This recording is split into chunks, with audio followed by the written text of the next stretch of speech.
Bom dia, queridos alunos do 8º ano. Voltando aí para mais uma aula de ciências, nossa primeira aula de 2021, né? Então, graças a Deus, todo mundo está bem, né? Voltamos aí, alguns voltando para a escola, alguns ainda ficando em casa, né? Então, isso são algumas escolhas que a gente faz também, né? São medidas de segurança, não terminou ainda a nossa pandemia, né? Graças a Deus, as vacinas estão surtindo efeito já em uma faixa etária, né? Se Deus quiser ir até o meio do ano, até o final do ano, todo mundo vai estar vacinado, né? Para que a gente possa ir se reencontrar, possa se abraçar e tudo mais, né? Claro que todas as medidas de segurança são bastante importantes. Hoje a aula vai ser um pouquinho diferente, porque os alunos que ficariam em casa teriam a aula ao vivo. Só que como os nossos equipamentos ainda não estão totalmente prontos, nessa primeira aula, esse primeiro dia pelo menos, por enquanto, que a gente sabe, eles não vão funcionar. Então, eu já estou gravando essa aula justamente para que vocês não fiquem sem esse primeiro conteúdo, esse primeiro contato aí, tá bom? Então, na medida do possível, a gente já vai colocando essas aulas aí por Meet, ao vivo para vocês, tá bom? Então, não se preocupe. Hoje nós vamos retomar um pouquinho os conteúdos relacionados à astronomia e a climatologia, né? A astronomia nós vimos lá no 6º ano, então a gente vai rever alguns conceitinhos básicos que nós já vimos, tá bom? Hoje, dia 8/2/2021, então nossa primeira aula de ciências do 8º ano, certo? Inicialmente nós vamos ver essa parte da astronomia e depois, na sequência, nós vamos ver a parte da anatomia, dos sistemas, dos tecidos, dos órgãos do corpo humano. Tranquilo? Entendido? Então vamos lá. Começando aqui, então, nós vamos começar com alguns conceitinhos que são básicos que muitos de vocês já conhecem. Por exemplo, quando você pega a apostila do 8º, aqui, nós temos a nossa disciplina que é Ciências Naturais, né? Então, Ciências da Natureza, né? Basicamente, é o estudo da natureza, como vocês verem aqui. Então, só uma retomadinha. Natureza, basicamente, significa o universo, né? Todos os fenômenos que ocorrem no universo.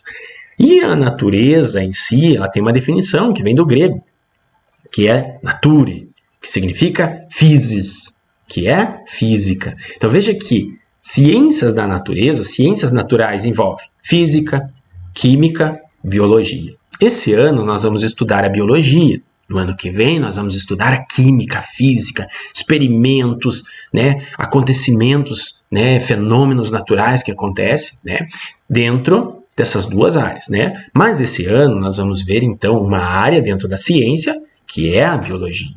Lembrando, ciência quer dizer conhecimento. Lembra que eu já falei para vocês? A química, a física, a matemática, a história, a geografia são ciências também, né? Porque envolvem conhecimento, precisa de um conhecimento para você poder estudar essas disciplinas. E a biologia, que é o motivo do estudo do nosso ano, principalmente do 8º, vai ser o estudo da vida, né? Bio, vida, logia, estudo, o estudo da vida. Quando a gente fala em vida, a gente relembra um pouquinho que o conceito vida não é tão fácil assim da gente dizer, ó, a vida é isso. Mas o que mais se aproxima do conceito de vida para nós na ciência é a existência. Então, vida é existência. Lembra do ciclo vital que nós temos? O indivíduo nasce, cresce, reproduz, envelhece e morre.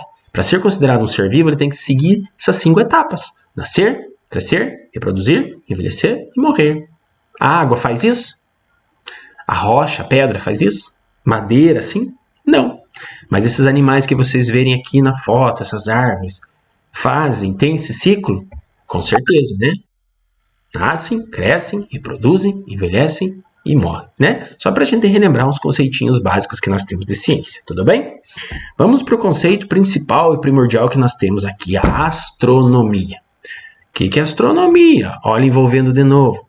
É uma ciência natural que estuda os corpos celestes, né? Planetas, estrelas, poeira cósmica, meteoros, meteoritos, desculpe, e como que eles se originaram, né, de que forma que eles originaram, a evolução deles, entre outros, né, processos que ocorrem fora da atmosfera terrestre. Então, a astronomia, de uma forma geral, é a ciência do universo, né? É uma das mais antigas ciências existentes, né? A gente vê aqui um gifzinho, né, do processo aí de expansão, basicamente, do nosso universo aí. Relembrando, né, dentro da astronomia, nós temos a cosmogonia e a cosmologia. O que é isso, professor? Lembra? Cosmogonia é basicamente o estudo do universo, dos seus componentes, através de explicações mitológicas, filosóficas, né? Deus da terra, Deus do sol, Deus da água, né? E a cosmologia que nós vamos ver já é uma relação de cosmos, que quer dizer universo, e logia, estudo do universo de uma forma muito mais racional, de uma forma muito mais explicativa, de uma forma muito mais real, né? Nós vamos ver que a astronomia ela começou já lá com Tales de Mileto, tentando explicar como que foi a origem do universo, né? Ele acreditava que o universo surgiu da água, né? Então, Tales de Mileto foi um dos primeiros filósofos, né? Dizem que foi o pré-socrático, Sócrates, que é o mais conhecido filósofo. Antes de Sócrates, Tales de Mileto já tinha algumas proposições astronômicas aí. Aí ele acreditava, então, que tudo era feito de água. A gente não vai encontrar foto, né? Porque é muito antiga, né? E uma das frases mais importantes dele: muitas palavras não indicam necessariamente muita sabedoria. Então não adianta a gente falar muito. A gente tem que falar o essencial e falar aquilo que é importante, aquilo que vai deixar algo mais, né? Aqui eu coloquei um pouquinho sobre a parte da mitologia grega, que envolve, então, essa cosmogonia, né? A origem, basicamente, principalmente, vamos dizer assim, da explicação do universo a partir dos mitos. Então eles acreditavam que existia um vazio primordial, chamado de caos, que com o passar do tempo deu origem a tudo que nós temos no universo, né? E cada um com a sua representação de deuses e deusas e tudo mais. Aqui nós temos um, que é o Eros, né? Isso aqui tinha na apostila lá do sexto, do sétimo, né? Nem lembro, que era o chamado Deus do amor, né? E aí tem vários deuses que nós temos relacionados aí, então, à mitologia, à cosmogonia, né? A Hera, deusa da fertilidade; Ares, deus da guerra; Poseidon, deus dos mares, deus dos oceanos; Artemis, deus da caça, né? A deusa da caça; Apolo, que era o chamado deus Sol, maior deus do Olimpo, né? Atena, deusa da sabedoria; Afrodite também, deusa do amor; o Hefestos, deus do fogo; Heracles, que é um semideus, que seria uma mistura entre um deus e um ser humano normal, né? Hermes, deus da magia; e Hestia, ou Hestia, não sei a pronúncia correta, que é a deusa do lar. Professor, e Zeus é quem? Zeus é o maior de todos, né? Segundo a mitologia grega, seria o senhor dos céus e o deus supremo de toda a mitologia em geral, né? Então, são alguns exemplos básicos que a gente tem relacionado à cosmogonia.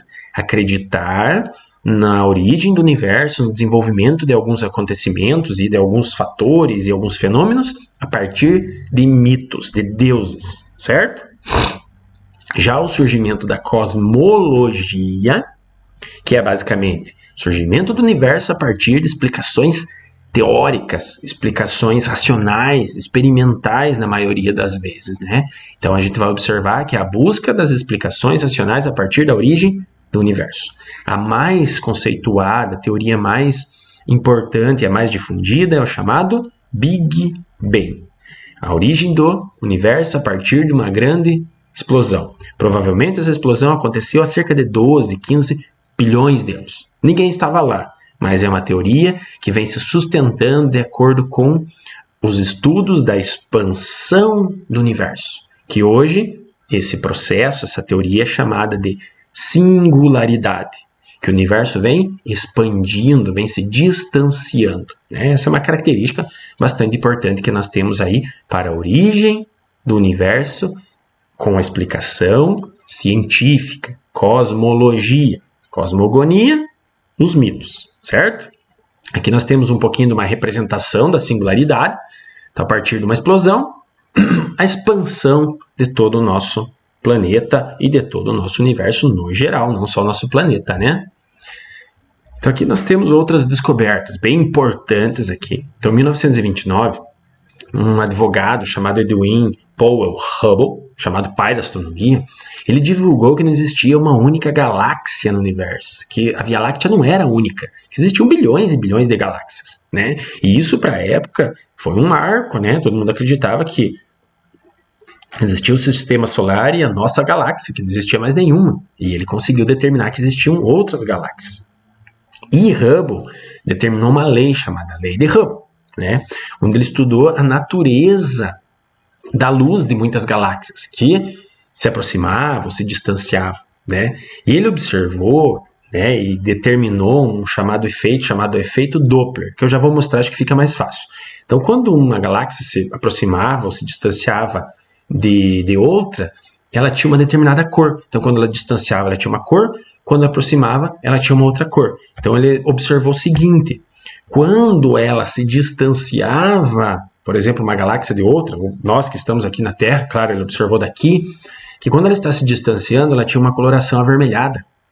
Quando ela estava se aproximando, ela tinha uma coloração azulada. Então, distanciando vermelha, se aproximando azul. Então, ele conseguiu determinar esse efeito chamado efeito Doppler. Isso, claro, variava de acordo também com a velocidade com que isso acontecia. Então, quanto mais rápido se distanciava, mais vermelho. Quanto mais rápido se aproximava, mais azul, né? Que dá para vocês observarem o Edwin Hubble, ele morreu em 1953, né? Tem um telescópio hoje em homenagem a ele, né? Telescópio Hubble, né? Um dos melhores e maiores telescópios do mundo, né? Então agora nós vamos falar um pouquinho do histórico, né? Então muitos acreditam que a filosofia, né, os filósofos em si, eles foram os fundadores da ciência. Na verdade, sim, né? Tales de Mileto, que nós já falamos, Sócrates, Aristóteles, foram os primeiros a desenvolverem métodos, formas de tentar explicar o que era e como surgiu o universo, como se originou, como que evoluiu e tudo mais. Então, na antiguidade, esses cientistas, esses filósofos eram chamados de cientistas. Então, não tinha mais do que duas opções. Uma opção acreditava na religião, né, ou acreditava na ciência, acreditava nos filósofos. Não existia meio termo. Ou acreditava num, ou acreditava no outro. Então, quem não queria acreditar, vamos dizer assim, na mitologia, né, acreditava basicamente na filosofia, que era basicamente a ciência, né? Com o Renascimento, né, que foi de 1301 a 1600, foram desenvolvendo novos modelos experimentais, surgiram novos cientistas, né? E aí começou a mudar um pouquinho esse histórico aí da filosofia e da ciência. Então passou a ser muito mais os cientistas do que os filósofos, que ficaram muito mais preocupados, digamos assim, com a parte histórica da filosofia. Já os cientistas com a parte um pouco mais atual, né? Novas descobertas, novas pesquisas, vacinas e tudo mais, que possivelmente seriam desenvolvidas aí na sequência também. Então nós temos alguns exemplos de alguns filósofos, né, que nós já falamos: Aristóteles, Demócrito, Platão, Sócrates, né, mesmo Tales de Mileto, que nós já comentamos aí também, tá bom? Então, com a Revolução Científica, que isso aconteceu do século XVI ao século XVIII, né, houve uma busca, né, como a gente vê aqui, do pensamento racional, pensar de uma forma muito mais racional, mais certa, mais científica, né? E a diminuição das explicações por forças divinas, por deuses, como nós vimos na questão lá da mitologia grega, principalmente, mas tinha mitologia hindu, os indígenas têm a sua mitologia, né? Então, diferenciação da hipótese à teoria. Hipótese é aquilo que é provável que vai acontecer. Teoria é aquilo que é comprovado. Então, como a gente diz aqui, ó, hipótese, possibilidade a ser estudada, uma pergunta. Teoria, um conjunto de explicações usando muitas vezes testes rigorosos e repetitivos. Hipótese, o que poderia acontecer. Será que vai chover? Isso é uma hipótese. Está chovendo? Teoria. Conseguiram? Então, hipótese é aquilo que pode acontecer, teoria é aquilo que já aconteceu, certo? Nós temos algumas etapas para um bom desenvolvimento de um método científico. já que nós estamos falando da parte da revolução científica. Então, alguns cientistas colocaram algumas etapas que facilitam se você quiser desenvolver, por exemplo, um equipamento, se você quiser desenvolver a ciência. Primeira etapa, observar um problema. Um exemplo, não está acendendo a luz. Se eu apagar a luz, fico no escuro. Isso pode ser a observação de um problema. 2. Elaboração do problema. Tá? Por que será que isso aconteceu? Então, isso nós passamos já para uma terceira etapa. Vamos propor hipóteses agora. Então, observação, não está acendendo. Elaborar o problema, por que não está acendendo. Propor hipóteses. Será que faltou luz? Será que queimou a lâmpada? Será que rompeu o fio? Estou colocando um exemplo só. O que eu vou ter que fazer para observar se isso estava correto ou errado? Como que eu vou definir o que está certo e o que está errado? Então, experimentação. Interruptor, veja se está funcionando. Troco a lâmpada. Vejo se tem eletricidade. Estou experimentando. Depois de tudo isso, eu analiso os resultados. Opa, queimou a lâmpada, só vou lá e troco. E aí eu publico meus resultados. Lâmpada queimada. Concluo. Muitos dos métodos científicos começam com a observação, elaboração do problema, propõe hipóteses, experimenta, analisa os resultados e muitas vezes não tem o resultado esperado. São deixados de lado, descartadas. Mesmo que você descarte, digamos assim, o resultado, você tem que publicar. Por quê? Porque pode ser que alguém um dia vá, digamos assim, estudar de novo aquilo que você está estudando. Um inseto, por exemplo. E ele vai chegar até aquele ponto que você estudou. E ele pode continuar a partir daquele ponto. Se você não publicar, ele vai ter que fazer todo esse procedimento até ver os resultados que você viu, às vezes, para daí ele tentar solucionar o que ele não conseguiu achar, por exemplo. Conseguiu entender? Então, assim, observa um problema, elabora o que é esse problema, propõe as hipóteses, experimenta tudo isso, analisa os resultados e publica. Seja ou não satisfatório, publica. É uma forma que muitos pesquisadores, as vacinas, por exemplo, que nós estamos vendo agora, foram em questão de 1 ano, nunca vi isso na história. Menos de 1 ano eles conseguiram pular até muitas vezes etapas para conseguir hoje já estar nativa, sendo aplicada. Então eles observaram o problema, elaboraram hipóteses, propuseram hipóteses, experimentaram, analisaram os resultados e publicaram a conclusão. Quem já viu a conclusão podia, a partir dessa conclusão, fazer uma vacina diferente e assim sucessivamente, tá bom? Então esse método científico ele é usado no mundo inteiro da mesma forma que seria uma forma para direcionar o trabalho científico, tá bom? Lá na página 139 também tem o mesmo que eu coloquei para vocês, Então a observação, a elaboração do problema, tudo explicativo, bem bonitinho, bem jóia, na apostila tem, dá mais uma olhadinha, que é a forma que você tem do chamado método científico. Quero ser um cientista professor, quero ser um astrônomo, quero ser sei lá o que, trabalhar na NASA, quero fazer vacina. Método científico. Observar sempre o problema. Brasileiro tem aquele problema de sempre ser pessimista. Aconteceu isso, não tem o que fazer, vamos jogar fora, não tem o que resolver. Já em países desenvolvidos, eles tentam achar meios, formas, métodos para reverter esse problema. Então, isso é um método científico. Tem o problema? Certo. Vamos tentar resolver de alguma forma. Se deu certo, beleza. Não deu certo, beleza também. Tranquilo? E agora, nossas atividades para fazer agora, em especial hoje para nossa aluninha Letícia, que está em casa. Então, atividade 1, questão 1, 2 e 3, da parte de astronomia e climatologia. Climatologia nós vamos ver na outra aula. Então, página 146. Da mesma forma, faz a atividade, tira uma foto e manda para o professor, tá bom? Então, da tua forma vai ser essa. Tira uma foto, manda. Qualquer dúvida também, manda mensagem para o professor na Agenda Edu que o professor vai tirando a sua dúvida. Tranquilo? E para fazer em casa, de tarefa, a questão 4. Também da página aí 146. Tá bom? Espero que tenha gostado, espero que tenha entendido. Qualquer dúvida, manda uma mensagem para o professor. Peço desculpas por hoje ser dessa forma, gravada, mas é que seria melhor, e é melhor, principalmente porque às vezes dá um problema. A questão da internet, a questão dos computadores que ainda não está ligado bem certinho, e aí você acaba perdendo, tá bom? Qualquer dúvida, manda para o professor que nós vamos conversando aí na sequência, tá bom? Tchau, tchau, fique com Deus, tudo de bom.